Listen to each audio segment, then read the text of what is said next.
Hi guys, this is George back here with another video, and welcome to another news update where today we are going to be talking all about the brand new B&M surf coaster. This is going to be opening at SeaWorld Orlando in 2023. This is the world's first B&M surf coaster. It's been rumoured to be coming to this park for a while. We've been seeing a little bit of concept art for it. However, until recently, no one has really known what this coaster is. However, we have all the details now. So the name of this coaster is going to be Pipeline the Surf Coaster. And as I said, it's the first B&M surf coaster, a new generation stand-up coaster with I don't really know, I'll call them seats, even though of course this is actually a stand-up coaster. But in terms of the seats, they're actually going to move up and down, so if you go over an airtime hill or something, it actually is going to feel like you are going over a wave. So I feel like that's going to be quite a GP eye-catcher for SeaWorld. I do think this is going to go down very well with GPs. However, with enthusiasts, I feel like it's not going to be quite as successful, considering the original stand-up coaster from B&M does have a bit of a reputation for not being very comfortable. And from my experience of Green Lantern at Six Flags Great Adventure, I can agree with that. So I don't know how well this is going to go down with enthusiasts. However, we will have to wait and see how it actually rides. But in terms of my excitement for this, I actually am quite excited to see it. I do think SeaWorld Orlando could have benefited more from something else, maybe something like a B&M dive coaster maybe would have gone down a bit better, something that everyone knows and sees. Something like Emperor at SeaWorld San Diego could have gone down well here, and that would have been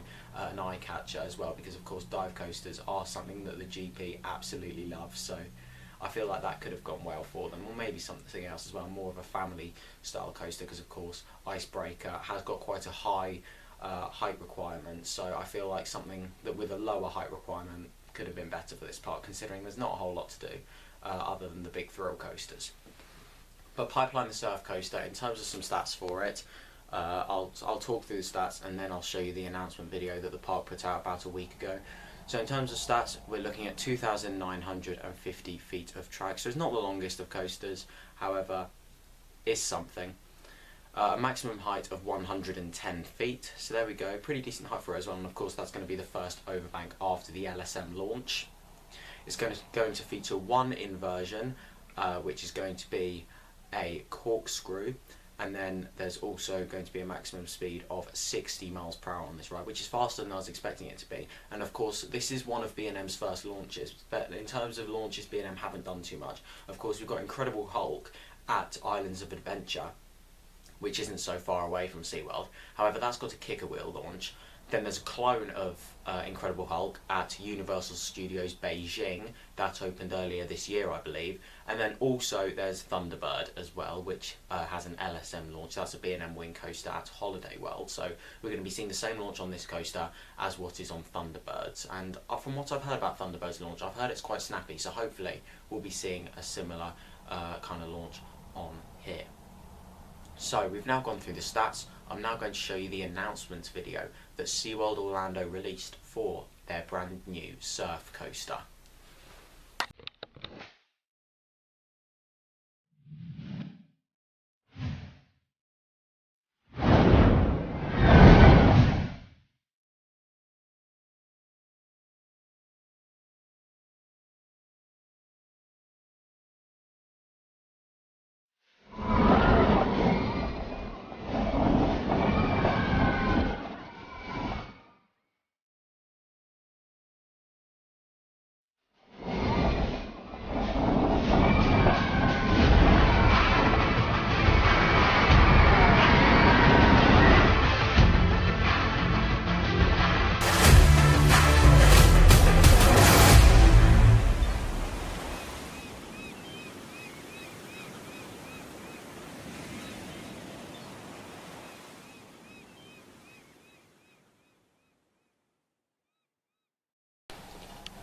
So then guys, you have just seen the announcement video there, and yeah, it does look like it's going to be a good ride for this park. I think it's going to look great on the skyline. I think it's going to ride quite well. Of course, with these trains, they're a lot less restrictive than the old stand-up coasters. The old stand-up coasters had these big bulky over-the-shoulder restraints which weren't very comfortable. The trains were really boxed in. You didn't really feel like you had very much space to move around. These trains, they don't have any sides to them. The restraints look a lot nicer and less bulky. You're going to feel really free on this ride. As much as it is still an over-the-shoulder restraint, you are going to feel very free on this ride, which I do like. And that was my biggest issue with Green Lantern at Six Flags Great Adventure. But I do think this will be a successful ride for the park.